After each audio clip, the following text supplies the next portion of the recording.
Hello दोस्तों, मैं गुरुराज आप सभी का एक बार फिर से निर्माण है इस प्लेटफॉर्म पे स्वागत करता हूं।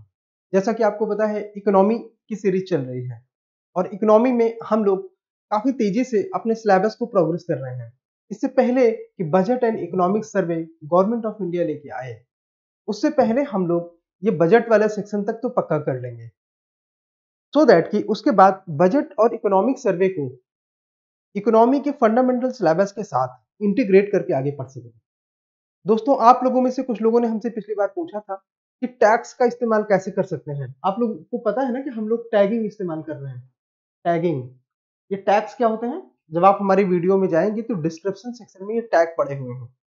तो वहां पे आप अगर आप टैगिंग के टाइमर पे क्लिक करेंगे तो वो वीडियो उसी पर्टिकुलर टैग से प्ले हो जाता है। मतलब कहने का ये कि अगर आप पूरा वीडियो नहीं देखना चाहते और कोई पर्टिकुलर टॉपिक दोबारा समझना चाहते हैं, रिवाइज करना चाहते हैं, तो ऐसी कंडीशन में आपके पास टैगिंग का विकल्प है जिसके माध्यम से आप पूरे वीडियो को ना रिवाइज करके सिर्फ उस पर्टिकुलर टॉपिक को दोबारा देख सकते हैं। एग्जाम के टाइम में समय बचाने के लिए बहुत इफेक्टिव होता है। ज्यादातर टॉपर्स इन टैग्स का इस्तेमाल करते हैं और ज्यादातर फैकल्टीज अपने स्टूडेंट्स को इन टैग्स के माध्यम से रिवीजन करने में हेल्प करते हैं।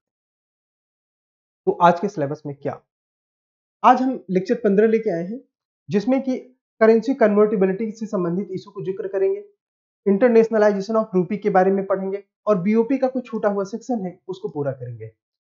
दोस्तों आपको पता है कि भारत का ग्लोबल स्टेचर बढ़ रहा है, भारत की जो ग्लोबल प्रेजेंस है वो बढ़ रही है, इंडिया का एक्सपोर्ट बढ़ रहा है, इंडिया की जो एक पॉलिटिकल स्टैचर है वर्ल्ड में वो बढ़ रहा है। ऐसी कंडीशन में जो हमारी रूपी है, अगर उसकी कन्वर्टिबिलिटी कैपिटल अकाउंट में भी आ जाए और उसकी ग्लोबल एक्सेप्टेंस बढ़े, ऐसी कंडीशन में ये भारत के लिए निश्चित तौर पे फायदेमंद बिजनेस हो सकता है। लेकिन क्या ये इतना ही सीधा है? क्या ये इतना ही सरल है? क्या उसमें कोई दिक्कतें नहीं है? तो क्यों आरबीआई इनको पूरी तरह से कन्वर्टेबल नहीं बना देती? मतलब ये कि कुछ ना कुछ तो दिक्कतें हैं। उन दिक्कतों को, उन सिद्धांतों को आज की क्लास में हम समझेंगे। तो आज के सेशन को आगे बढ़ाते हैं। कृपया पेन पेपर लेके बैठें, छोटे छोटे ब्रीफ नोट्स बनाते रहें और इन लेक्चर्स का मैक्सिमम यूटिलाइजेशन करें। मैं आपको ये गारंटी दे सकता हूं कि यूपीएससी प्रीलिम में और आने वाले मेंस में मोर देन 90% क्वेश्चन निर्माण आईएएस के इन्हीं वीडियो से आएंगे इकोनॉमी के सेक्शन। वैसे भी आपको पता है कि करंट अफेयर्स के केस में हम इकोनॉमी में पिछले 2 से 3 दिनों तक के सारे डेटा लेके चलते हैं। मतलब ये कि अगर आज की तारीख है 12, तो इसका मतलब इसमें 9-10 तारीख जनवरी की तक का डेटा इसमें कवर होगा। तो इससे ज्यादा एडवांस सीरीज हिंदी मीडियम में अभी तो कोई अवेलेबल नहीं होगी आपके लिए। इसलिए इन चीजों को मैक्सिमम तरीके से यूटिलाइज करिए। कोई दिक्कत आती है तो टेलीग्राम से लेकर डायरेक्ट मेरे फोन नंबर आप तक है, आप उनको यूज करके अपनी समस्या का समाधान कीजिए। और हाँ, निर्माण आईएएस के सभी वीडियो को देखें, वो चाहे ज्योग्राफी हो, पॉलिटी हो, करंट अफेयर्स हो या इकोनॉमी हो, और अपने कमेंट्स दें। इसके अलावा हमें एनकरेज करें, बताएं कि किस तरह से चीजें और बेहतर की जा सकती हैं। हमारे चैनल को सब्सक्राइब करें, हमारे वीडियोस को एक्सटेंसिवली शेयर करें और हमारे लाइक्स और कमेंट को बढ़ाएं। Thank you so much. और इसके साथ हम आज की वीडियो को आगे बढ़ाते हैं। ये सेक्शन हमने कर लिया था, बेसिकली ये बैलेंस ऑफ पेमेंट है। इसमें हमने देख लिया था कि करंट अकाउंट और कैपिटल अकाउंट में कैसे हमारा बैलेंस ऑफ पेमेंट कैटेगराइज है। इसको हम जल्दी से रिकैप कर लेते हैं बिकॉज इस अकेले स्लाइड से लास्ट 10 ईयर में 5 क्वेश्चन, लास्ट 20 ईयर में कम से कम 10 क्वेश्चन आए हैं। ठीक है, या कम से कम 14-15 क्वेश्चन आए हैं लास्ट 20 ईयर में। ये अकेली स्लाइड अपने आप में बहुत ज्यादा इंपॉर्टेंट है। तो इसको एक जल्दी से रिकैप देंगे, करंट अकाउंट, कैपिटल अकाउंट को, और इसके बाद आज के टॉपिक पे सीधे एंटर करेंगे। ठीक है, तो साथियों करंट अकाउंट क्या है? करंट अकाउंट वो है जिसमें ना तो हमारी कोई लायबिलिटी बढ़ती है या घटती है, ना तो हमारी एसेट बढ़ती है या घटती है। तो ऐसे ऐसी चीजों को हम करंट अकाउंट में ऐड करते हैं और उन चीजों को कैपिटल अकाउंट में ऐड करते हैं जिनसे हमारी एसेट एंड लायबिलिटी में कोई चेंजेस आते हैं। करंट अकाउंट को बेसिकली मर्केंटाइज, जिसमें बैलेंस ऑफ ट्रेड आता है, इंडिविजुअल्स में कैटेगराइज करते हैं। इंडिविजुअल्स में बेसिकली सर्विसेज हैं जैसे banking, telecom etcetera, and factors income है। जब हम फैक्टर्स इनकम की बात करते हैं तो 4 फैक्टर्स ऑफ इकोनॉमी की बात करते हैं। 4 फैक्टर्स ऑफ इकोनॉमी क्या है? लैंड, लेबर, एंटरप्रेन्योर, वही सारी चीजें हैं। इसके अलावा employ, investment, profit, interest, dividend, वो जो 4 फैक्टर्स को प्राप्त होता है, वो जो हमने शुरुआत वाले सेक्शन में कहा था, वो सारी चीजें फैक्टर इनकम में आती हैं। इसके अलावा इसमें ट्रांसफर्स हैं जैसे गिफ्ट, ग्रांट्स एंड रेमिटेंसेस। ये रेमिटेंस को ध्यान से देखिएगा किस सेक्शन में आता है। यूपीएससी आपसे क्वेश्चन पूछते हैं तो वो हिंट आपको देते हैं कि रेमिटेंसेस बेसिकली इंडिविजुअल्स हैं जो कि कैपिटल अकाउंट में आते हैं, उत्तर होगा नहीं। रेमिटेंसेस इंडिविजुअल्स हैं जो कि करंट अकाउंट में आते हैं, ठीक है। तो इन चीजों में फंसना नहीं है। जैसे आप इसमें बात कर सकते हैं कि कोई बिजनेसमैन है, फॉर एग्जांपल अंबानी, वो अमेरिका में कोई बिजनेस करता है, उसे प्रॉफिट प्राप्त होता है, तो उसे हम कैपिटल अकाउंट में ऐड करेंगे, उत्तर होगा गलत, क्योंकि प्रॉफिट कहाँ पे है, ये प्रॉफिट होता है इंडिविजुअल, और इंडिविजुअल आता है करंट अकाउंट। इन चीजों को पकड़ना सीखिए, अदरवाइज क्वेश्चन गलत हो सकता है। इस तरह से आप इनमें से किसी भी सेक्शन को आसानी से क्लासिफाई कर सकते हैं और समझ सकते हैं। अगर हमने ये समझ लिया तो हमारे लिए कैपिटल अकाउंट समझना उतना ही आसान है। कैपिटल अकाउंट में बेसिकली एफडीआई, एफपीआई होते हैं। एफडीआई वो होते हैं जो 10% से अधिक इक्विटी में इन्वेस्टमेंट किया जाए, ये हमने पीछे की क्लास में अच्छे से समझ लिया था। इसके अलावा एफपीआई वो होते हैं जो पोर्टफोलियो में इन्वेस्टमेंट करते हैं और उनका अमाउंट 10% से कम होता है। कोई भी फॉरेन पोर्टफोलियो इन्वेस्टर भारत की किसी कंपनी में मैक्सिमम 10% इन्वेस्ट कर सकता है। उससे अधिक का अगर वो इन्वेस्टमेंट करता है तो बेसिकली इक्विटी में है, तो वो हमारा कैपिटल सेक्शन में आ जाएगा, एफडीआई सेक्शन में आ जाएगा, ठीक है, नॉट एफपीआई। इसके अलावा कैपिटल अकाउंट में क्या होगा, जैसे लोन्स होते हैं, मान लीजिए अंबानी को अपने बिजनेस को फैलाना है, वो चाहता है कि उसे चाइना, रसिया, इंग्लैंड या यूएसए से लोन मिल जाए, तो ऐसी कंडीशन पे वो एक्सटर्नल कॉमर्शियल बारोइंग कर सकता है, जिसे हम शॉर्ट में ईसीबी कहते हैं। इसके बारे में हम पीछे पढ़ चुके हैं।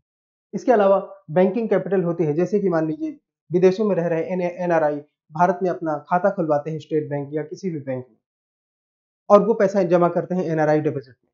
तो वो एनआरआई डिपॉजिट में जो पैसा होता है वो हमारा कैपिटल अकाउंट में आता है। क्यों? क्योंकि उसमें हमारी देनदारी बनी होती है। भारत की वो बैंकें उस पैसे को लौटाने के लिए बाध्य हैं। तो जब भी ऐसी कोई बाध्यता आती है तो हमें पता है कि या तो एसेट बढ़ रही है या तो लायबिलिटी बढ़ रही है, या एसेट घट रही है या लायबिलिटी घट। तो जो भी ऐसी कोई बाध्यताएं होती हैं तो उनको हम बेसिकली कैपिटल सेक्शन में कैच करते हैं। बैलेंस ऑफ पेमेंट का एक तीसरा कंपोनेंट है फॉरेक्स। फॉरेक्स में क्या होता है कि जब भी हमारा करंट अकाउंट और कैपिटल अकाउंट का जो नेट इफेक्ट है, अगर वो सरप्लस है, मान लीजिए 10-20 बिलियन हमारे पास कुछ बच गया, तो उसे हम अपने फॉरेक्स में डाल देते हैं एक पर्टिकुलर ईयर में, सो दैट कि हमारा बैलेंस ऑफ पेमेंट न्यूट्रल रहे। लेकिन किसी भी कंडीशन में अगर हमारा बैलेंस ऑफ पेमेंट न्यूट्रल नहीं है, नेगेटिव है, मतलब ये कि करंट और कैपिटल अकाउंट को एडजस्ट करने पे हमें जो अमाउंट प्राप्त होता है वो -10 बिलियन या -20 बिलियन कुछ प्राप्त होता है। कहने का मतलब ये कि अगर उस समय हमें कुछ भी ऐसे ट्रेड में लॉस हुआ है तो अक्सर हम फॉरेक्स से अपना पैसा देते हैं उस अपनी पेमेंट को अदा करने के लिए, पेमेंट को क्लियर करने के लिए। तो फॉरेक्स एक बैलेंसिंग एक्ट के तौर पे काम करता है। जो भी हमारे पास करंट या कैपिटल या दोनों अकाउंट का कोई भी सरप्लस होता है तो उसे हम फॉरेक्स में ऐड करते हैं। जब भी डेफिसिट होता है तो फॉरेक्स से हम उसकी प्रतिपूर्ति करते हैं। अगर आपने ये बातें समझ ली तो अब हम इस सेक्शन को आगे बढ़ा सकते हैं। Thank you so much. Current account, basically current account में जैसे कि हमने पीछे देख लिया है वही सारी चीजें यहाँ पे जिक्र की गई हैं। Merchandise, trade, individual service, factor income and transverse, ये सारी चीजें हमने यहाँ पे कवर कर लिया है। इसी तरह कैपिटल अकाउंट पे हमने कवर कर लिया है। अच्छा, इसको एक बार और थोड़ा सा समझ लेते हैं। जैसे मान लीजिए दो लोगों के बीच में ट्रांजैक्शन होता है, ट्रांजैक्शन में एक साइड है एम, एक साइड है बी। ये मोदी बाइडेन जैसा भी नहीं है, ठीक है। अब मान लीजिए एम बी को कोई भी एसेट ट्रांसफर करता है नहीं, है ना, तो इनकी उस कंडीशन में इनकी एसेट घटेगी, ठीक है, और इनकी लायबिलिटी, सॉरी, इनकी एसेट घटेगी। अगर इन्होंने एसेट ट्रांसफर करी तो इनकी एसेट घट रही है, और इनकी लायबिलिटी, एक सेकंड, ऐसे नहीं, हाँ, मान लेते हैं कोई भी कंडीशन पे पैसा इधर से इधर की तरफ गया, ठीक है, तो इनकी लायबिलिटी इंक्रीज हो रही है और इनकी एसेट इंक्रीज। ये सही केस है कि मान लीजिए एम ने बी को कोई पैसा इन्वेस्ट किया, तो एम के पास जो सर्टिफिकेट क्रिएट हुआ वो उनके लिए एसेट होगी। कहा जाएगा ए की इनकी एम की एसेट बढ़ गई और बी की लायबिलिटी। क्यों? बी उसको देनदार है। अच्छा चलिए, आपकी सुविधा के लिए मान लेते हैं ये एम मोदी है और बी बाइडेन है। मतलब ये कि मोदी ने अगर बाइडेन को कोई भी अमाउंट पे किया तो ऐसी कंडीशन पर मोदी की एसेट बढ़ रही है, क्योंकि मोदी के पास एक सर्टिफिकेट आ जाएगी जिस सर्टिफिकेट से मोदी को आज नहीं तो कल प्रॉफिट होना है, ठीक है। बट बाइडेन की लायबिलिटी बढ़ जाएगी, बिकॉज जो पैसा मान लीजिए किसी भी टाइम $100 बिलियन प्राप्त हुए, किसको? बाइडेन को, तो बाइडेन उस $100 बिलियन को उसके इंटरेस्ट के साथ वापस करने के लिए बाध्य है, लायबल है, तो इनकी लायबिलिटी बढ़ गई। इसका अगर उल्टा हो जाए, कोई कंडीशन में मान लेते हैं कि बाइडेन ने कोई पैसा मोदी को दिया, तो ऐसी कंडीशन में मोदी की लायबिलिटी बढ़ जाएगी और बाइडेन की लायबिलिटी, मोदी की लायबिलिटी बढ़ जाएगी और बाइडेन की एसेट बढ़ जाएगी। ठीक है। तो इस तरह से ट्रांजैक्शन के माध्यम से हम एसेट एंड लायबिलिटी का कॉन्सेप्ट पहले भी स्टैब्लिश कर चुके हैं। जिन लोगों ने नहीं देखा उनका यहाँ पे रिवीजन हो गया। ज्यादा डिटेल से समझने के लिए लेक्चर नंबर 14 में जाएं, यूनिट 2 के लेक्चर नंबर 14 में जाएं और उसे ध्यान से देखें। आपका टॉपिक कवर होना जरूरी है, आपकी कॉन्सेप्ट बिल्ड होना जरूरी है। अगर आपने कॉन्सेप्ट इसमें नहीं बिल्ड किए तो ध्यान रखिएगा कि आपके क्वेश्चन गलत होने की संभावना बनी रहे। ठीक है, हाँ ये वाले पार्ट हमने कर लिए हैं। ठीक है, इसके अलावा अब अगर हमने इतना कर लिया है तो यहां से हमको जो है डिटेल में समझना चाहिए। देखिए, जब कोई भी व्यक्ति विदेश में शेयर खरीदता है तो यह पूंजी खाते के अंतर्गत आता है। हमने पीछे के टॉपिक में जितना कुछ समझा कि कैसे एसेट एंड लायबिलिटी का चेंज होता है, ये उसी के क्रोनोलॉजी पे है। यहाँ पे किस प्रकार से हमने एसेट एंड लायबिलिटी के चेंजेस को समझा, ये इसी की क्रोनोलॉजी पे है। तो थोड़ा सा इसको जो है समझते चलते हैं। ठीक है, कि जैसे मान लेते हैं कि एक कंपनी है, कोई भी कंपनी, अडानी सबसे इजी हमारे लिए आजकल एग्जांपल हो गया है, अडानी प्राइवेट लिमिटेड। ठीक है,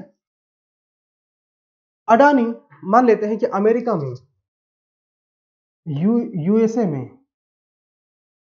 कोई पैसा इन्वेस्ट करता है, उदाहरण के तौर पे $100 मिलियन, $100 मिलियन इन्वेस्ट करता है। ठीक है, एफडीआई के तहत चलेगा, एफपीआई के तहत भी चलेगा। इसे कोई प्रॉफिट प्राप्त हुआ, मान लेते हैं 1 बिलियन का, 1 मिलियन का। ठीक है, तो जो इसके इसके पास अब वेल्थ हो गई, वो तो 100 मिलियन पहले से था, 1 मिलियन ऐड हो गई। लेकिन इसका जो 100 मिलियन है वो एफडीआई एफपीआई कुछ होगा, मतलब वो कैपिटल है। और जो इसका 1 मिलियन है, ये साल के अंत में क्या है, प्रॉफिट। तो प्रॉफिट क्या है, करंट अकाउंट है। तो जो भी 1 मिलियन आएगा ये इसके करंट अकाउंट की साइड आएगा, और जो इसका 100 मिलियन है ये इसका कैपिटल की साइड। ठीक है, तो अब अगर मान लेते हैं कि 1 साल बाद अडानी ने फैसला किया कि अब उसे अपनी कंपनी खत्म करनी है, टू एंड दिस कंपनी, तो भारत में जब ये दोबारा ट्रांजैक्शन होगा अमेरिका से, तो ऐसी कंडीशन में कैपिटल अकाउंट में 100 मिलियन ऐड होंगे और करंट अकाउंट में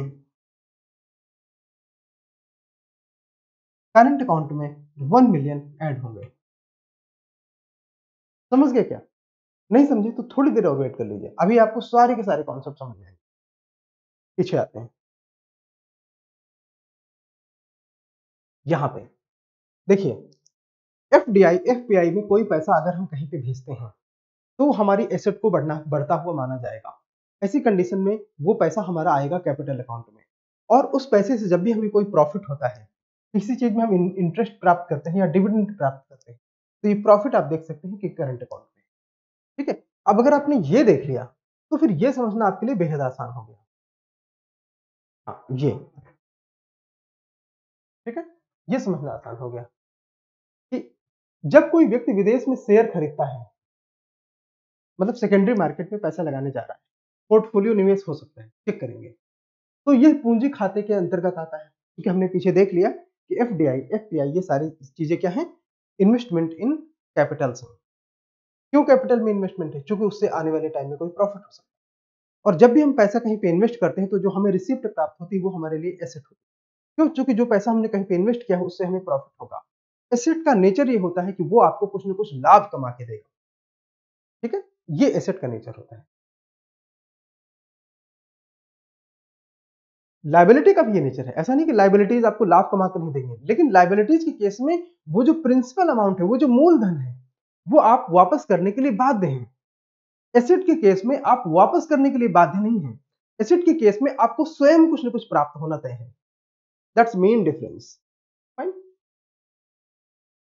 तो जब भी कोई व्यक्ति विदेश में शेयर खरीदता है तो ये पूंजी खाते के अंतर्गत आता है, क्योंकि संपत्ति में बदलाव है।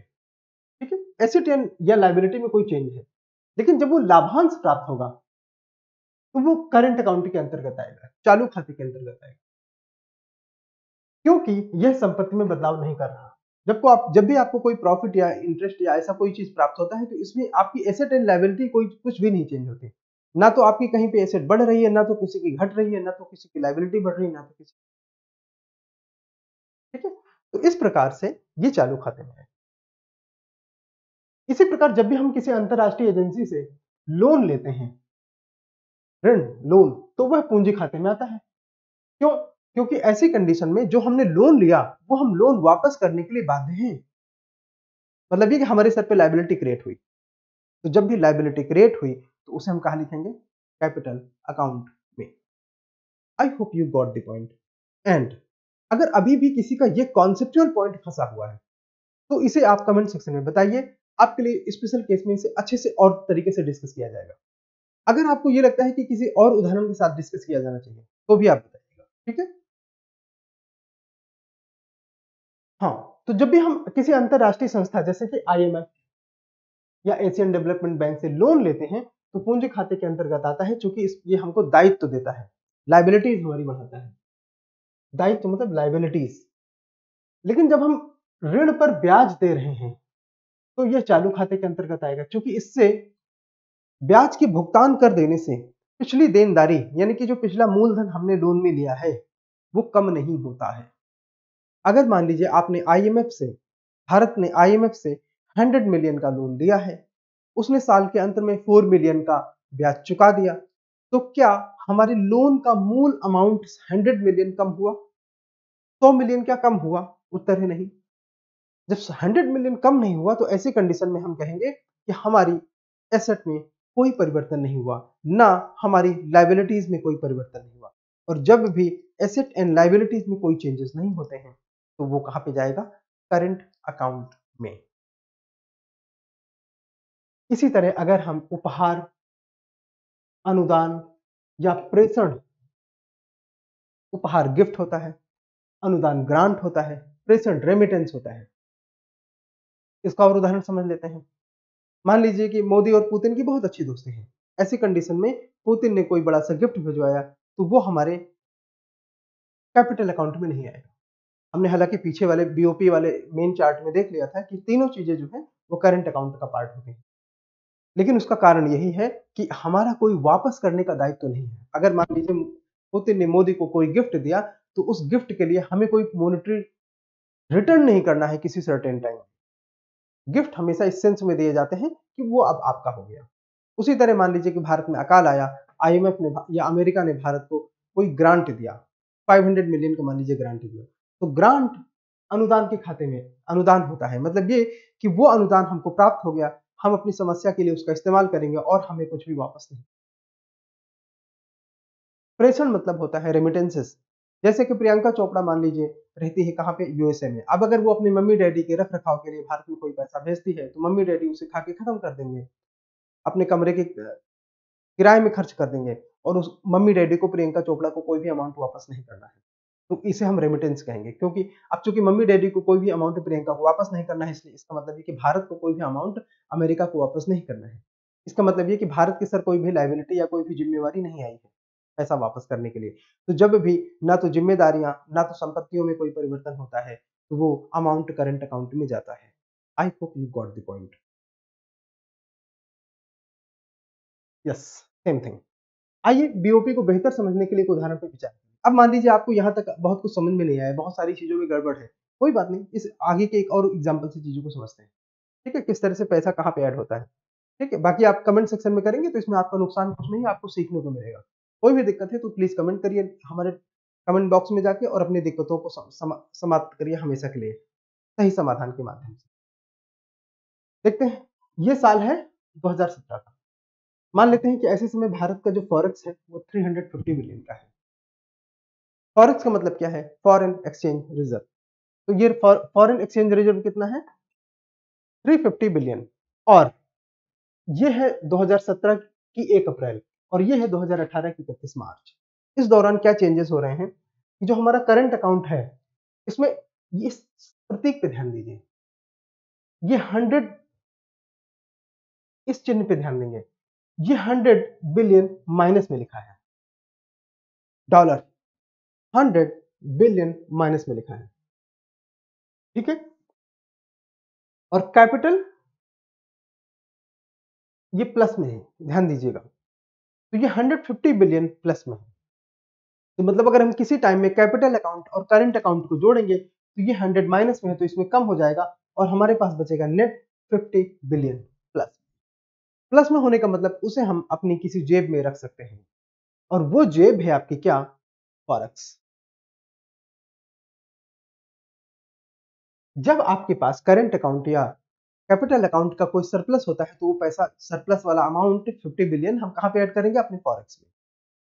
और अगर हमारा डेफिसिट होता, कुछ अमाउंट माइनस में होता, तो हम अपने फॉरेक्स से पैसा निकाल के उस डेफिसिट की प्रतिपूर्ति करते। ठीक है, तो ऐसी कंडीशन पे हमारे पास 50 बिलियन प्लस में है। तो जो फॉरेक्स 2017 की मार्च में 350 बिलियन था, वो फॉरेक्स बढ़ के 400 बिलियन हो गया। यहां पे देखिए, वो फॉरेक्स 400 बिलियन हो गया 2018 की मार्च को। ये परिवर्तन आपने देखा। तो यहां पे कहने की क्या कोशिश की जा रही है कि जब भी किसी ट्रांजैक्शन के दौरान current account plus capital account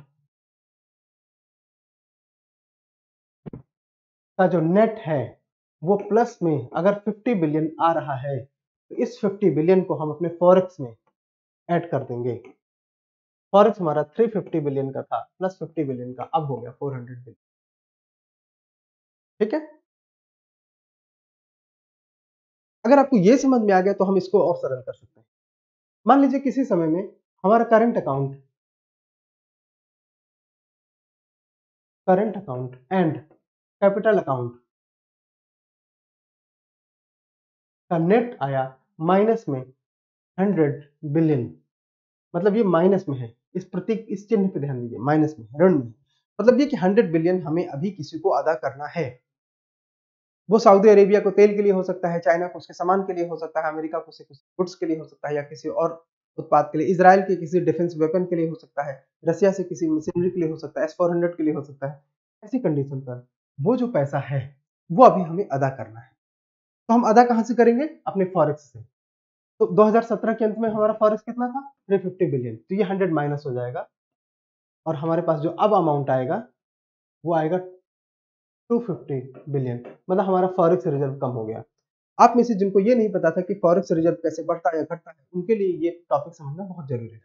ठीक है, and still if someone finds any problem, please let us know.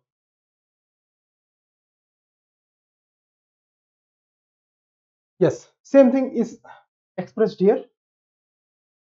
उन्हीं चीजों को यहाँ पे दिखाया गया है कि अगर चालू खाता और पूंजी खाते का जो भी डिफरेंस आता है, सॉरी, जो भी एडिशन आता है, जो भी जोड़ आता है, वो हम अपने भुगतान के वो हमारा भुगतान का समग्र संतुलन कहा जाता है। और आइडियल कंडीशन ये होती है कि चालू खाते और पूंजी खाते का जोड़ ऋणात्मक ना हो, अन्यथा हमारा फॉरेन एक्सचेंज रिजर्व घट सकता है। ठीक है, अच्छा, तो ये जो भुगतान का समग्र संतुलन होगा, अगर वो ऋणात्मक होगा तो हमारे विदेशी मुद्रा भंडार से पैसा कम होगा, अगर ये धनात्मक होगा तो हमारे विदेशी मुद्रा भंडार में पैसा बढ़ेगा। ये पीछे आपने समझ लिया है। भुगतान घाटा या अधिशेष, ये इस बात, दो बातों को ध्यान दीजिए। घाटा तब जब हमारा करंट अकाउंट और कैपिटल अकाउंट का जोड़ ऋणात्मक हो। जब हमारा करंट अकाउंट और कैपिटल अकाउंट यानी कि चालू खाता और पूंजी खाते का जोड़ यानी कि अधिशेष, अगर वो धन में है तो वो अधिशेष है, और अगर अधिशेष है तो वो जाके फॉरेन एक्सचेंज रिजर्व को बढ़ाएगा। जैसे कि पीछे हमने देखा कि कैसे 50 बिलियन आके हमारे फॉरेक्स में बढ़ गए। तो हमारा फॉरेक्स 350 बिलियन डॉलर से बढ़ के 400 बिलियन डॉलर। चालू खाते और पूंजी खाते का शेष जोड़ने के बाद प्राप्त किया जाता है, जिसे हम अपने विदेशी मुद्रा भंडार में या तो जोड़ें या तो घटाएं, बेस्ड ऑन कि हमारा सरप्लस है या डेफिसिट। ठीक है, इसे हम सीधी भाषा में कहें तो अगर हमारा बैलेंस ऑफ पेमेंट सरप्लस में है तो हमारा फॉरेक्स बढ़ेगा, अगर हमारा बैलेंस ऑफ पेमेंट डेफिसिट में है तो हमारा फॉरेक्स घटेगा। आरक्षित लेन देन को बीओपी में समायोजन की मदद से देखा जाता है, यानी कि जो जो भी रिजर्व ट्रांजैक्शन है उनको अकोमोडेटिंग आइटम इन दी बीओपी के माध्यम से देखा जाता है। सेम थिंग जो अभी हमने पीछे डिस्कस किया। विदेशी मुद्रा कवर क्या होता है? अब आप ऐसे समझिए कि अगर हम साल में महीने का मान लेते हैं कि 50 बिलियन का इंपोर्ट करते हैं। ठीक है, तो जनवरी चल रहा है, 50 बिलियन के इंपोर्ट करेंगे, फिर अगले महीने 50 बिलियन का, या कुछ भी कम ज्यादा हो तो भी कोई बात नहीं। साल के अंत में 50-50 करके, या थोड़ा बहुत ऊपर नीचे होगा, बट साल के अंत में हम 50-50 जोड़ते हुए, या कभी 50, कभी 45, कभी 55 ऐसे जोड़ते हुए साल भर में 600 बिलियन का इंपोर्ट करते हैं। मंथली 50 का औसत ले लें तो 50 गुणे 12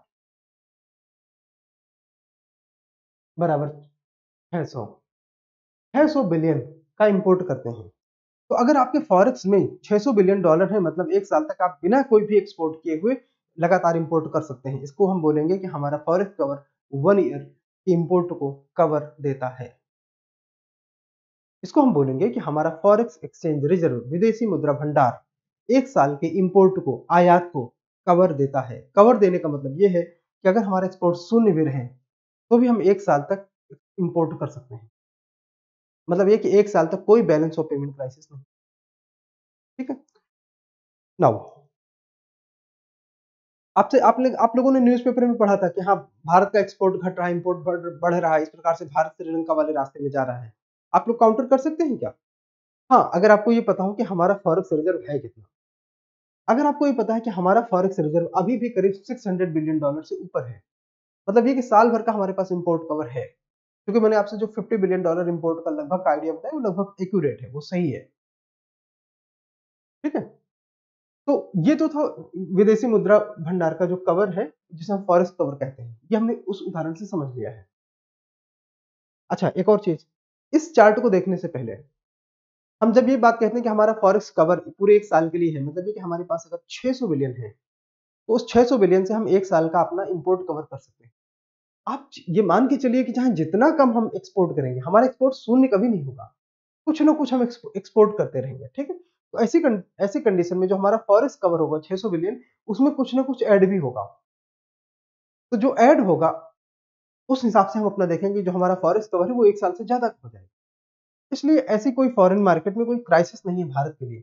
और भारत का जो फॉरेक्स है वो एक सेफ फॉरेक्स है। जब भी आपके पास 9 महीने या उससे अधिक के लिए इंपोर्ट कवर होता है, तो आपका फॉरेक्स एक रिच या हेल्दी फॉरेक्स फॉरेक्स माना जाता है कि आप अपने इंपोर्ट कवर के मामले में सेफ है, बिकॉज आपके पास 9 महीने से ज्यादा की कवर है। ठीक है। अब हमारे पास ये एक चार्ट है जो कि करंट अकाउंट बैलेंस को दिखाता है क्वार्टरली। ठीक है। इंडिया का, जैसे यहाँ पे अक्टूबर, जनवरी, अप्रैल और उसी के साथ साल लिखे हुए हैं कि 2019, 20, 20, 20, 20, 20, 21, 21, 21, ऐसे 22, इस तरह क्वार्टर वाइज डेटा लिखे हुए हैं। तो हम क्वार्टर वाइज देखते हैं। तो आप पहले तो देखिए करंट अकाउंट बैलेंस है। अब जब हम हमेशा ये बात जानते हैं कि करंट अकाउंट बैलेंस इंडिया का अप्रोक्सीमेट नेगेटिव रहता है हमेशा। और कभी अगर किसी क्वार्टर में, किसी महीने में पॉजिटिव हुआ तो साल के अंत में आते आते वो नेगेटिव ही रहता है। ठीक है। और कैपिटल अकाउंट हमारा अक्सर पॉजिटिव रहता है। तो करंट अकाउंट कितना नेगेटिव रहता है, जिसकी वजह से हमारा फॉरेन एक्सचेंज रिजर्व बहुत धीरे धीरे गति से बढ़ रहा है, ये चेक करते हैं। अक्टूबर 2019 में आप देखिए कि भारत को जो भी इंपोर्ट है उसके लिए भारत ने 7,553 डॉलर पे किए। यहाँ बिलियन मिलियन नहीं है। ठीक है। और उसी तरह ये अमाउंट ऐसे चलता गया। और किसी, हाँ वेट, जब मैं ये कह रहा हूँ पे किए तो वो नेट है। मतलब उस समय भारत ने कुछ सामान बेचा होगा तो उसमें भारत को कुछ पैसे प्राप्त, कुछ डॉलर प्राप्त हुए होंगे एक्स। और किसी भी टाइम में भारत ने कुछ सामान खरीदा होगा तो उसमें भारत ने, ये x1 है तो x2 पे किया होगा। ऐसी कंडीशन में जो नेट अमाउंट आया that is 7,553, 7,553 billion, sorry, dollar, ये भारत ने अतिरिक्त पे किए। यहां पे ये कहने का मतलब है इंपोर्ट और एक्सपोर्ट दोनों को, जो करंट अकाउंट में है, दोनों को एडजस्ट करने के बाद भारत ने 7,553 डॉलर पे किए। उसी प्रकार से 2,604 डॉलर पे किए। अब ये टाइम आया कोरोना, कोविड टाइम में भारत का ऑयल इंपोर्ट इकट्ठा घटा। जब भारत का ऑयल इंपोर्ट घट गया और हमारी कुछ एसेंशियल कमोडिटीज और जैसे कि फूड ग्रेन्स इत्यादि की सप्लाई मेंटेन रही, तो एक्सपोर्ट हमारा मेंटेन रहा, जिसकी वजह से वित्त मंत्री जी ने शायद, हाँ, निर्मला सीतारमण जी ने कहा कि बहुत लंबे समय के बाद भारत का करंट अकाउंट सरप्लस आया है। सरप्लस आया है क्योंकि ये उस समय हमने 19,000 फिर 15,000 यह अमाउंट अलग अलग टाइम में नेट प्राप्त किया। नेट प्राप्त करने का मतलब यह है कि हमने अपने इंपोर्ट के लिए जो पे किया, एक्सपोर्ट के लिए जो प्राप्त किया, रिसीव किया, वो अमाउंट ज्यादा है। किससे? इंपोर्ट वाले अमाउंट से। That's it. अब उसी तरह से जब हम आगे जाते हैं तो हमको पता चलता है यहाँ पे फिर हमने 2000 फिर 8000 एंड ये अलग अलग अमाउंट, माइनस वाले सारे अमाउंट हमने अदा करे हैं, प्लस वाले अमाउंट हमको प्राप्त हुए हैं एडिशनल। साल में अंत में आते आते हमारा जो है करंट अकाउंट वो डेफिसिट में ही रहा है। ठीक है, पूरे साल का जब हम ये 2022 तक में आके निकालते हैं तो हमारा डेफिसिट में रहा है। आप इसमें अलग अलग जोड़ के भी निकाल सकते हैं। तो इस तरह से हम चेक करते हैं कि हमारा जो करंट अकाउंट है वो कुछ ऐसे मूवमेंट करता है। तो कैपिटल अकाउंट की क्या स्थिति है, चेक करते हैं। ये जीरो की लाइन है।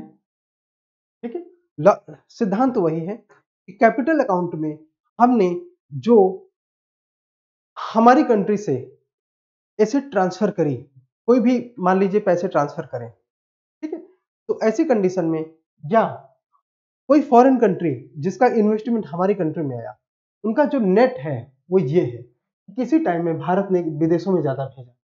ठीक है, यहाँ पे देखते हैं ये। बट आप एक चीज देखिए, यहाँ पे कितना, केवल $100, यहाँ पे कितना है, ये $149, यहाँ पे कितना, $781। ठीक है, ये ऐसा, ये सब माइनस में चल रहा है। ठीक है, यहाँ पे ये 70, ये प्लस में है। मतलब ये कि ये सब, ये अमाउंट अपने आप में वेरी मीगर है, बहुत छोटा है। हाँ, इसमें देखेंगे तो कुछ ये माइनस में ही आ रहा है। ठीक है, बट ओवर द टाइम हमारा, और अगर ये माइनस में आ रहा है तो मान के चलिए कि हमारा फॉरेक्स घटेगा। अगर ये माइनस में आ रहा है मतलब हमारा फॉरेक्स घटेगा। यस, इसका इंपैक्ट हुआ था। भारत का जो फॉरेन एक्सचेंज रिजर्व था 649 से घटकर एक टाइम में 585 बिलियन पे आ गया था, यहां से घट के। ठीक है, यहां से घट के इतना आ गया था। तो ये अपने आप में इस वजह से घटा था बिकॉज ये वो ड्यूरेशन था, खासतौर से कोविड के टाइम में, जबकि हमारा कैपिटल अकाउंट भी नेगेटिव हुआ था, डेफिसिट में आया था। Otherwise most of the time हमने जैसे कि बताया कि हमारा कैपिटल अकाउंट सरप्लस में होता है। हाँ, अब एक इंपॉर्टेंट टॉपिक है जिसे हम बोलते हैं currency convertibility in India, Bharat में मुद्रा की परिवर्तनीयता। और ये बेसिकली कॉन्सेप्ट है क्या, इसको थोड़ा सा अच्छे से समझ लेते हैं।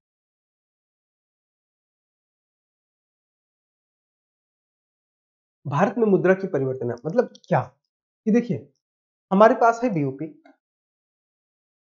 बीओपी में दो तरह के अकाउंट हैं, capital account, current account. Current account के तहत हम कोई भी अमाउंट किसी भी गुड्स को या सर्विस को अवेल करने के लिए पे कर सकते हैं। ठीक है, पे कर सकते हैं, या कोई भी अमाउंट हम प्राप्त कर सकते हैं।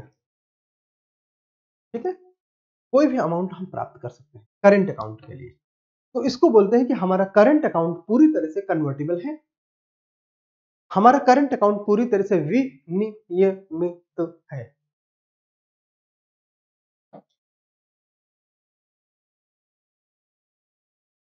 पूरी तरह से विनियमित है, परिवर्तनीय है,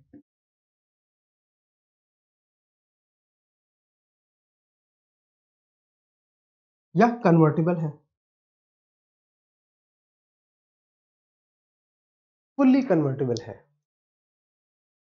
फुली कन्वर्टिबल है, पूरी तरह से परिवर्तनीय है करंट अकाउंट। तो क्या इसमें कोई प्रॉब्लम नहीं है, और यही वजह है कि कोई भी अमाउंट हम आसानी से इंपोर्ट करते हैं, एक्सपोर्ट करते हैं, नो प्रॉब्लम। अब ये हुआ कब, समझेंगे इसको। कैपिटल अकाउंट की क्या कंडीशन है भारत में।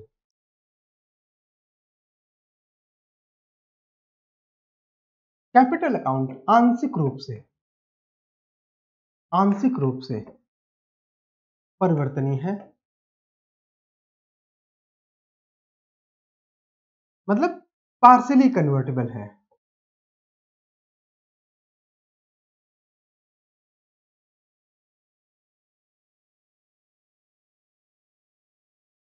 पार्शियली कन्वर्टेबल है मतलब फुली कन्वर्टेबल नहीं है। उदाहरण, इसका क्या मतलब हुआ, इसका ये मतलब हुआ कि एफडीआई में अंबानी जी कोई भी अमाउंट अमेरिका नहीं भेज सकते, उस अमाउंट में लिमिटेशन होगी। एफडीआई में अडानी चाइना में कोई भी अमाउंट नहीं भेज सकते, उस अमाउंट में लिमिटेशन है। भेज सकते हैं, मना नहीं है, लेकिन कोई भी अमाउंट नहीं, सर्टेन लिमिटेड अमाउंट। इसीलिए हम उसे आंशिक रूप से या पार्शियली कन्वर्टेबल कहते हैं, आंशिक रूप से विनियमित कहते हैं। मतलब ये कि हम रुपए को डॉलर में अनलिमिटेड अमाउंट तक विनियमन नहीं कर सकते, ठीक है, सीमित मात्रा में कर सकते हैं। तो इसे बोलते हैं कैपिटल अकाउंट कन्वर्टिबिलिटी। अब ये कहानी शुरू कब से होती है? आजादी के पहले दुनिया का जो स्टैंडर्ड था वो गोल्ड था। तो अगर ये माना जाता था कि कितने रुपए बराबर कितने डॉलर, तो उसके लिए गोल्ड एक स्टैंडर्ड था। 1 किलो सोना खरीदने के लिए कितना रुपए लगता है, उतने रुपए बराबर उतने। और 1 किलो सोना खरीदने के लिए कितना डॉलर लगता है अमेरिका में, उतने रुपए बराबर उतने डॉलर हो गया, क्योंकि गोल्ड स्टैंडर्ड। फिर आए ब्रेटन वुड 1944-45 के आसपास। ब्रेटन वुड में डिसाइड किया गया कि गोल्ड स्टैंडर्ड दुनिया फॉलो करेगी, और गोल्ड की आजादी के बाद भी गोल्ड स्टैंडर्ड भारत ने फॉलो किया कि गोल्ड के मानक के आधार पर रुपए और डॉलर के बीच में कन्वर्टिबिलिटी होती थी, दोनों करंट अकाउंट में भी और कैपिटल अकाउंट। 70 के दशक के आते आते president Nixon, president of USA, आपको पता है president of United president of the United states को शॉर्ट में पॉटस कहते हैं। अगर आप हॉलीवुड की फिल्में देखते हैं तो आपको पता होगा। तो प्रेसिडेंट निक्सन ने यह अनाउंस किया कि ब्रेटन वुड अपने आप में थका हुआ कॉन्सेप्ट है, और ब्रेटन वुड का जो गोल्ड स्टैंडर्ड का मानक है वो हम नहीं फॉलो करते। तब से ज्यादातर देशों ने गोल्ड स्टैंडर्ड पर करेंसी कन्वर्टिबिलिटी करना कर दिया बंद, और जो आगे की करेंसी कन्वर्टिबिलिटी होने लगी वो डॉलर पे होने लगी। आगे की जो करेंसी कन्वर्टिबिलिटी होने लगी वो डॉलर पे होने लगी। मतलब ये कहने का कि गोल्ड स्टैंडर्ड की कहानी 71 आते आते 1971 आते आते खत्म, और डॉलर पे दुनिया ट्रेड करने लगी। फिर भारत में आता है लिबरलाइजेशन, प्राइवेटाइजेशन, ग्लोबलाइजेशन 91 में। वाशिंगटन कंसेंसस के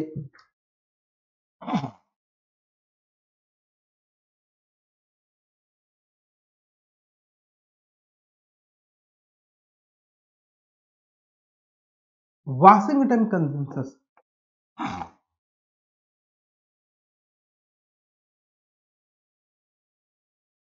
वाशिंगटन सभा कहते हैं, कंसेंसस वैसे इसके लिए सही शब्द होता है। इसके तहत आईएमएफ और वर्ल्ड बैंक ने खास तौर से यूएस के प्रेशर में ये कंडीशन लगाई कि भारत को अपना करंट अकाउंट पूरी तरह से खोलना पड़ेगा। और तब से ले जाके 1991, खासतौर से 93 में, 94 में पूरी तरह से हो गया था, इसलिए 94 लिखना चाहिए, 91 में तो हमने एग्रीमेंट साइन किया। 94 से हमारा करंट अकाउंट पूरी तरह से कन्वर्टेबल। कैपिटल अकाउंट कन्वर्टेबिलिटी के लिए अलग अलग टाइम में ज्यादातर रिफॉर्म कमिटीज ने एडवाइस किया है आरबीआई को कि धीरे धीरे भारत को अपना कैपिटल अकाउंट भी खोलना पड़ेगा। इसमें एस एस तारापुर नाम के एक व्यक्ति थे जिन्होंने 2 बार ये सजेशन दिया कि धीरे धीरे भारत को अपना कैपिटल अकाउंट कन्वर्टेबल बनाना चाहिए, ठीक है। तो इस तरह से हम करंट अकाउंट और कैपिटल अकाउंट के बैकग्राउंड को समझ गए। तो हमारे लिए अब ये समझना बहुत आसान हो गया कि ब्रेटन वुड अग्रीमेंट के तहत जो गोल्ड स्टैंडर्ड है उस पर दुनिया की वैल्यू को पिक किया गया। बाद में प्रेसिडेंट निक्सन ने 70s में आते आते ये निक्सन ने गोल्ड स्टैंडर्ड को धत्ता बता दिया, रिजेक्ट कर दिया, और डॉलर का नया स्टैंडर्ड पूरी दुनिया फॉलो करने लगी। इस बारे में हम बात कर चुके थे, ठीक है, ये सारी चीजें हम डिस्कस कर चुके थे। इसके बाद हमारा करंट अकाउंट तब से कन्वर्टेबल हो गया। आरबीआई ने बैलेंस ऑफ पेमेंट आरबीआई ने बैलेंस ऑफ पेमेंट के चालू खाते के तहत किसी भी लेन देन के लिए रुपए को विदेशी मुद्राओं और विदेशी मुद्राओं को रुपए में बाजार मूल्य पर, यानी कि एनईआर पर, यह ध्यान रखना, नॉमिनल एक्सचेंज रेट में पूर्ण रूपांतरण की अनुमति देता है। इसे चालू खाते में रुपया को पूरी तरह से परिवर्तनीय है ऐसा कहा जाता है।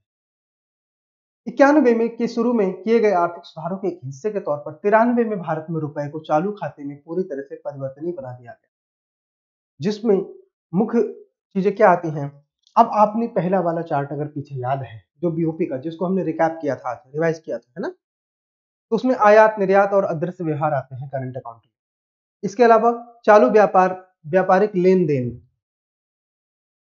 लेन देन जिसमें यात्रा, शिक्षा, चिकित्सा संबंधी व्यय आते हैं, वो सारी चीजें करंट अकाउंट में आते हैं, तो उसके लिए रुपए पूरी तरह से अवेलेबल है। It is not that simple, ये याद रखिए, ये इतना भी सीधे सीधे नहीं है जैसा कि है। वहां पे एक रेमिटेंस आता है, रेमिटेंस यानी कि प्रेषण का सेक्शन था ना करंट अकाउंट में, रेमिटेंस वाले में भी एक लंबी कहानी है, ठीक है, वो हम देखेंगे। लेकिन उससे पहले थोड़ा सा कैपिटल अकाउंट कन्वर्टिबिलिटी का कॉन्सेप्ट देख लेते हैं।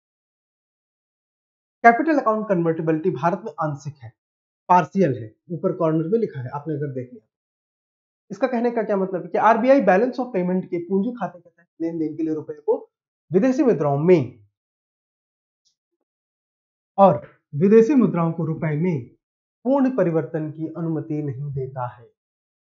आरबीआई और सरकार द्वारा पूंजी खाते के तहत लेन देन के मूल्य पर सीमाएं लगाई गई हैं। इसके आधार पर आप कह सकते हैं कि रुपया आंशिक रूप से परिवर्तनीय है, पूर्ण नहीं। भारत में प्रत्यक्ष और पोर्टफोलियो यानी कि एफडीआई और एफपीआई शुरू करने के लिए विदेशी निवेशकों और एनआरआई के लिए पूंजी खाता परिवर्तनीयता मौजूद है। यानी कि अगर आप भारत में पैसा भेजना चाहते हैं एफपीआई या एफडीआई या एनआरआई अकाउंट में, तो रुपया कन्वर्टेबल है, ठीक है, और वो अप्रोक्सीमेट पूरी तरह से परिवर्तनीय है। अप्रोक्सीमेट, मैंने अप्रोक्सीमेट वर्ड क्यों यूज किया अगर पूरी तरह परिवर्तनीय है तो? वो इसलिए कि सेक्टोरल कैप्स हैं। सेक्टोरल कैप्स होते क्या हैं? जैसे अगर ये कहा जाए सेक्टोरल कैप्स क्या हैं?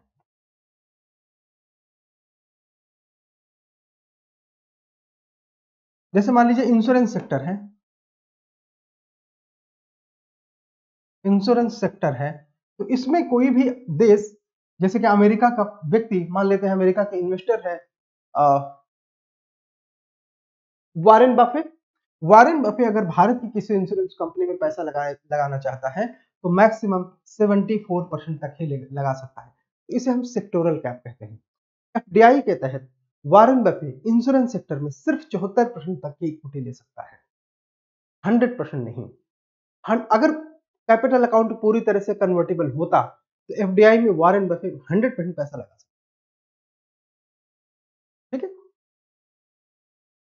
लेकिन अगर हम इनवर्ड की बात करें, इनवर्ड करने का मतलब कि डॉलर इंडिया आ रहा है इनवर्ड, तो वो अप्रोक्सीमेट कन्वर्टेबल है, लेकिन फिर भी सेक्टोरल कैप्स हैं। ये सेक्टोरल कैप्स हमने इंश्योरेंस सेक्टर में देखा। मान लेते हैं कि डिफेंस मैन्युफैक्चरिंग में, डिफेंस मैन्युफैक्चरिंग में 100% कन्वर्टेबिलिटी, 100% एफडीआई अवेलेबल है। मतलब इसमें ये कि वारेन बफे अगर भारत में कोई डिफेंस कंपनी लगाना चाहता है तो वो 100% पैसा लेके आ सकता है। इसी तरह अलग अलग सेक्टर में अलग अलग कैप्स मजबूत है। आपको कहां मिलेंगे कि हर सेक्टर में एक एक कैप क्या है, कितना है? तो मैं आपको बता दूं कि मोर देन 90% सेक्टर ऐसे हैं जिनमें 100% रुपी एफडीआई के तहत लगाया जा सकता है, ठीक है। मतलब ये कि वहां पे वो 100% की अवेलेबिलिटी है, सेक्टोरल कैप वहां पे नहीं है। लेस देन 10% ऐसे सेक्टर हैं, less than sorry less than 10% ऐसे सेक्टर हैं जहां पे 100% इक्विटी में विदेशी लोग भारत में पैसा नहीं लगा सकते। आई थिंक ये वाला पार्ट आपका क्लियर हो गया। अब अगर आपका ये क्लियर हो गया तो हम यहां से फिर से इसे आगे बढ़ा सकते हैं।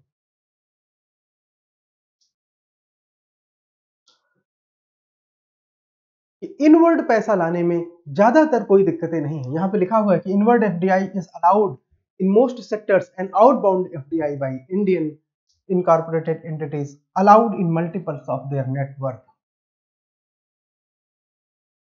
आउटबाउंड एफडीआई का क्या मतलब है? अगर मान लेते हैं कि स्टारबक कॉफी नाम का कोई ब्रांड है अमेरिका का, उसमें भारत की चाय की कंपनी है टाटा। टाटा वाले वहां पे अपना पैसा लगाना चाहते हैं स्टारबक में, तो वो अपने नेट वर्थ, जैसे मान लेते हैं टाटा टी का नेटवर्थ है 1000 मिलियन, तो इसका सर्टेन परसेंटेज ही उसमें इन्वेस्ट कर सकते हैं। वो सर्टेन परसेंटेज आरबीआई डिसाइड करेगी, अलग अलग कंपनीज अलग अलग सेक्टर के।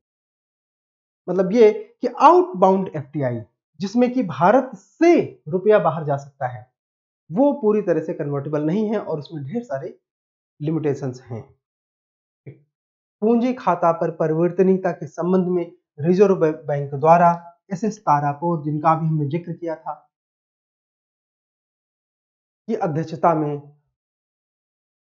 सबसे पहले 1997 में और फिर 2006 में कुछ निश्चित दशाओं की पूर्ति के लिए क्रमिक ढंग से पूंजी खाते की परिवर्तनीयता की सिफारिश की गई। मतलब ये कि एसएस तारापुर के गाइडेंस में दो समितियां बनी। पहली समिति 97 में बनी, दूसरी समिति 2006 में बनी। दोनों दोनों के रिकमेंडेशन के दौरान मिस्टर तारापुर ने यह एडवाइस दिया कि कैपिटल अकाउंट को धीरे धीरे कुछ कंडीशंस के साथ कन्वर्टिबल बनाया जाए, और उसके परिणाम स्वरूप हम लोग पार्शियल कन्वर्टिबल हैं। हालांकि 2006 वाली रिकमेंडेशन के आधार पर इसमें मिस्टर तारापुर ने कहा था कि कायदे से रुपये को पूरी तरह से कन्वर्टेबल होना चाहिए विद सर्टेन कंडीशंस, बट हमारा आउटबाउंड रुपया पूरी तरह से कन्वर्टेबल नहीं है और उसमें ढेर सारे लिमिटेशंस हैं। ठीक, और इनवर्ड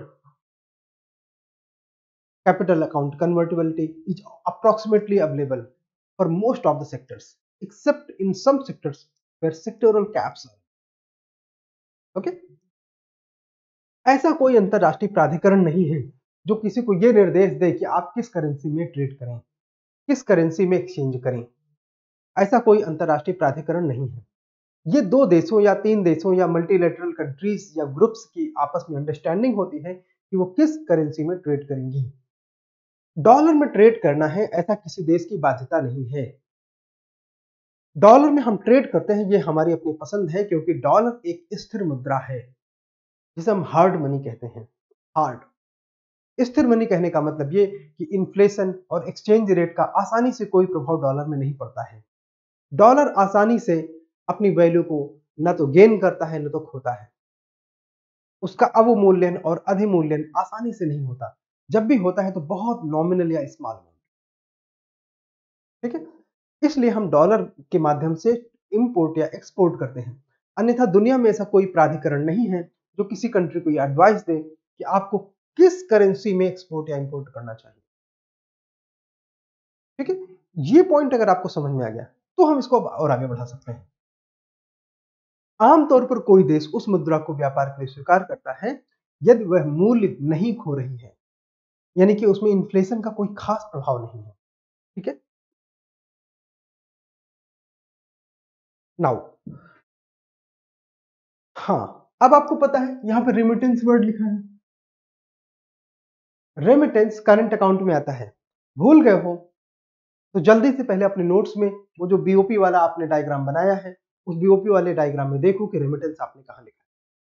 बैलेंस ऑफ पेमेंट के करंट अकाउंट वाले पार्ट में जिसमें इनविजिबल है, उसमें तीसरे वाले लाइन में आपने लिखा है रेमिटेंसेस। तो भारत में लिबरलाइज्ड रेमिटेंस स्कीम चलती है जिसके माध्यम से कि Amitabh Bachchan British virgin island में या पनामा में कितना रेमिटेंस भेजना चाहते हैं, ये उनकी इच्छा पर पूरी तरह से निर्भर नहीं करेगा। आरबीआई ने रेमिटेंस के लिए कुछ क्लास लगाए हुए हैं। ठीक है, तो हम कितना रेमिटेंस कहीं पे भेज सकते हैं उसके लिए कुछ कंडीशन है। हम कितना कैश ले जाके कहीं जा सकते हैं, ट्रैवल में, घूमने में इत्यादि में, उन सब में कुछ न कुछ किसी न किसी प्रकार के रिस्ट्रिक्शंस हैं। जैसे कि मैंने आपसे कहा था कि करंट अकाउंट पूरी तरह कन्वर्टेबल है, बट उसमें कुछ ना कुछ हिडन ट्रैप्स हैं। देखते हैं क्या क्या है। Cross border investment allowed even now under RBI liberalised remittances, but limitation कितनी है? 2,50,000, 2,50,000। लेकिन इस 2,50,000 का कहां पे आप इस्तेमाल नहीं कर सकते? देखो इंग्लिश की स्लाइड है, घबराना नहीं, छोटे छोटे पॉइंट बस है ना।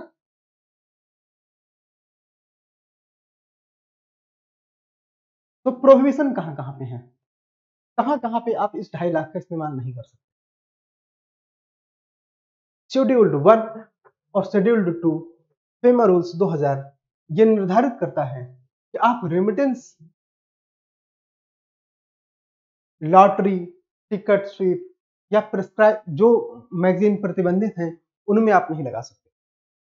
इसके अलावा फॉरेन करेंसी कन्वर्टेबल बॉन्ड्स के लिए इंडियन कंपनी सेकेंडरी मार्केट में इस 2.5 लाख का इस्तेमाल नहीं कर सकती। ठीक है, फॉरेन करेंसी कन्वर्टेबल बॉन्ड के लिए सेकेंडरी मार्केट में इस रेमिटेंस का इस्तेमाल भारतीय कंपनियां विदेशों में नहीं कर सकते। Remittance for trading foreign exchange abroad प्रतिबंधित है, मतलब ये कि विदेशी मार्केट में ट्रेडिंग के लिए इस रेमिटेंस के 2.5 लाख का इस्तेमाल आप नहीं कर सकते। कंट्रीज आइडेंटिफाइड बाय एफएटीएफ, जो कंट्रीज एफएटीएफ के तहत आइडेंटिफाइड हैं जैसे ईरान, नॉर्थ कोरिया इत्यादि, है ना, ग्रे लिस्ट में पाकिस्तान है और ईरान और नॉर्थ कोरिया ब्लैक लिस्ट में है, या कोई भी टेरर एक्टिविटीज के लिए, सॉरी यहाँ पे वो अभी टेरर की बात नहीं है, यहाँ पे सिर्फ उन टेरिटरीज की बात है जहाँ जिनको एफएटीएफ ने आइडेंटिफाई कर दिया है ये नॉन कोऑपरेटिव कंट्री है, जैसे मैंने नॉर्थ कोरिया और ईरान का जिक्र किया, तो वहां पे इस रेमिटेंस के 2.5 लाख का इस्तेमाल नहीं किया जा सकता। ठीक है, इसके अलावा इंडिविजुअल्स एंड एंटिटीज जो टेररिज्म आतंकवाद के धंधे में व्याप्त हैं उन पे इस पैसे का इस्तेमाल नहीं किया जा सकता। तो कहां पे आप लिबरलाइज्ड रेमिटेंस स्कीम का इस्तेमाल करते हुए पैसे का इस्तेमाल कर सकते हैं इस 2.5 लाख का? तो वो है प्राइवेट विजिट, किसी कंट्री में आप जाना चाहते हैं नेपाल भूटान को छोड़कर, नेपाल भूटान के लिए इस 2.5 लाख की कंडीशन का कोई मतलब नहीं है। ठीक है, $2.5 लाख का गिफ्ट या डोनेशन, इसके लिए आप गिफ्ट या डोनेशन दे सकते हैं अप टू 2.5 लाख। विदेश में जाना जॉब के लिए, अब अगर आप मान लीजिए अमेरिका जाते हैं जॉब ढूंढने तो आपको शुरुआत में खर्च लगेगा, तो आप अप टू $2.5 लाख ले जा सकते हैं। आप पूरी तरह से पलायन कर जाएं किसी देश में तो भी आप अपने रिश्तेदार को भेजना चाहते हैं भेज सकते हैं। बिजनेस के उद्देश्य से आपको यात्रा करना चाहते हैं, यात्रा के खर्च के लिए आप 2.5 लाख का इस्तेमाल कर सकते हैं। कोई conference meeting, business trip, medical conference attend करने जाते हैं तो इस 2.5 लाख का आप इस्तेमाल कर सकते हैं। कोई ट्रीटमेंट कराने आप सिंगापुर अमेरिका कहीं पे जाते हैं इलाज कराने तो उसके लिए आप इस्तेमाल कर सकते हैं। विदेशों में पढ़ाई के लिए इस्तेमाल कर सकते हैं। और any other current account transaction which is not covered under definition of current account in FEMA, उसमें भी इस चीज का इस्तेमाल कर सकते हैं। फेमा क्या है? फॉरेन एक्सचेंज मैनेजमेंट अमेंडमेंट 1999 का, जिसके आधार पर फेमा रूल्स 2000 में आए थे। अब रूपी का अंतरराष्ट्रीयकरण, अंतरराष्ट्रीयकरण का मतलब क्या है पहले तो ये समझ लेना चाहिए।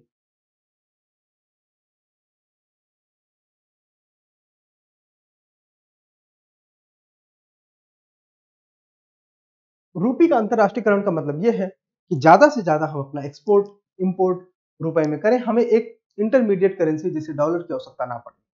जैसे मान लीजिए रसिया बार बार कहता है कि रूपी दो रूबल लो, रूबल लो रूपी दो, मतलब ये कि भारत और रसिया को रूपी और रूबल, रूबल रसिया की करेंसी है, रूपी भारत की करेंसी में ट्रेड करना चाहिए। ऐसे बहुत सारी और कंट्रीज हैं जहां से भारत रुपए में ट्रेड कर सकता है। आपको पता है कि अभी भारत के रुपए में ट्रेड कितना है? लेस देन 2%, अन्यथा हम मोर देन 90% ट्रेड डॉलर में करते हैं। खैर, रूपी के अंतरराष्ट्रीयकरण का मतलब समझ लेते हैं। रूपी का अंतरराष्ट्रीयकरण एक ऐसी प्रक्रिया है जिसके अंतर्गत सीमा पार लेन देन में स्थानीय मुद्रा के उपयोग को बढ़ावा देना शामिल है। आयात निर्यात व्यापार के लिए रूपी का इस्तेमाल करना, चालू खाते में लेन देन के लिए रूपी का इस्तेमाल करना, पूंजी खाते में लेन देन के लिए रूपी का इस्तेमाल करना रूपी का अंतरराष्ट्रीयकरण कहलाता है, इंटरनेशनलाइजेशन ऑफ रूपी। अब इसकी आवश्यकता क्यों है? रूपी के इंटरनेशनलाइजेशन की आवश्यकता इसलिए है कि दुनिया के वैश्विक बाजारों में अभी तक की जो हमारी स्थिति है, हम 88.3% का व्यापार डॉलर में करते हैं। मतलब ये कि जब हम 100 रुपए का व्यापार कर सॉरी 100 रुपए का व्यापार करते हैं, तो 100 रुपए में 0.88.33 व्यापार के लिए हमें अपने रुपए को डॉलर में कन्वर्ट करना।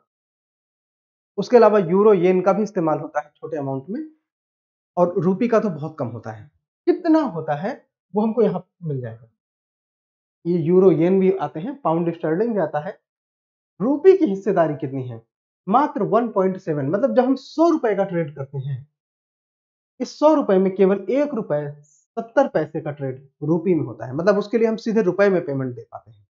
अन्यथा 88.3% केसेस में हमें अमाउंट को डॉलर में ट्रेड करना पड़ता है। और उसके अलावा कुछ करीब 10% के आसपास है जिसमें यूरो, पाउंड और येन, जापान की जो करेंसी है, इनका इस्तेमाल होता है। ठीक है, तो इसलिए चूंकि रूपी का ग्लोबल ट्रेड में हिस्सा ना के बराबर है, भारत के ट्रेड में सिर्फ 1.7% है, इसलिए जरूरी है कि रूपी का इंटरनेशनलाइजेशन किया जाए। ज्यादातर देश आपस में व्यापार करने के लिए रूपी का इस्तेमाल करें। रूपी के अंतरराष्ट्रीयकरण के लिए अब तक कौन से कदम उठाए गए हैं? 2022 में आरबीआई ने रूपी के अंतरराष्ट्रीयकरण को प्रोत्साहन देना शुरू किया। रुपए में वाह वाणिज्यिक उधार की सुविधा प्रदान की गई मसाला बॉन्ड के तहत। क्या आप मसाला बॉन्ड के तहत दुनिया के दूसरे बाजारों से को रूपी में इन्वेस्ट करने के लिए प्रमोट करो कि वो रूपी में बॉन्ड खरीदें। ठीक है, तो मसाला बॉन्ड इसका एक बढ़िया उदाहरण है। एक एशियन क्लियरिंग यूनियन है जो क्या करता है, सेटलमेंट के लिए घरेलू मुद्राओं का उपयोग करके एक योजना के लिए प्रयासरत है, जिसमें कि ऐसी व्यवस्था जिसमें कि द्विपक्षीय या व्यापारिक संदर्भ में प्रत्येक देश के आयातकों को घरेलू मुद्रा में व्यापार करने के लिए विकल्प हो। आगे की क्या राह है? भारत व विदेशी बाजारों को दोनों में वित्तीय साधनों के संदर्भ में रुपए और उदारीकृत भुगतान निपटान को अपनाना अधिक महत्वपूर्ण होगा। रुपए के अंतरराष्ट्रीयकरण के लिए एक कुशल स्वैप मार्केट, करेंसी स्वैप हमने पीछे बताया ना, रूपी डॉलर के आपस में जापान और भारत वाले करेंसी स्वैप करते हैं, श्रीलंका वाले भी भारत के साथ करेंसी स्वैप करते हैं। तो स्वैपिंग से भी रूपी का इंटरनेशनलाइजेशन होता है। मुद्रा बाजार की उपयोगिता की आवश्यकता हो सकती है। समग्र आर्थिक बुनियादी आयामों में सुधार और वित्तीय क्षेत्र में मजबूती के साथ सॉवरेन रेटिंग में वृद्धि से भी रुपए की स्वीकार्यता को मजबूती मिलेगी। अगर मान लेते हैं सॉवरेन रेटिंग में वृद्धि होती है, ठीक है, और भारत की मनी मार्केट में ढेर सारा विदेश का पैसा आता है और भारत वाले और वो रुपए में इन्वेस्ट होता है, तो ऐसी कंडीशन में रूपी के इंटरनेशनलाइजेशन में मदद मिलती है। तो thank you so much. It was a short but very precise and important class. और इस क्लास के हिसाब से आप अपने क्वेश्चंस और अपने क्वेरीज को भेजिए, जो डाउट्स हैं उनको भेजिए, नोट्स बनाते रहिए। बहुत जल्दी हम बजट वाला सेक्शन लेके आने वाले हैं। पहले बजट के फंडामेंटल्स पढ़ेंगे और फिर इकोनॉमिक सर्वे और बजट के टॉपिक जल्दी जल्दी कवर। तो keep watching. Thank you so much. Have a nice day. Please do like, share and subscribe.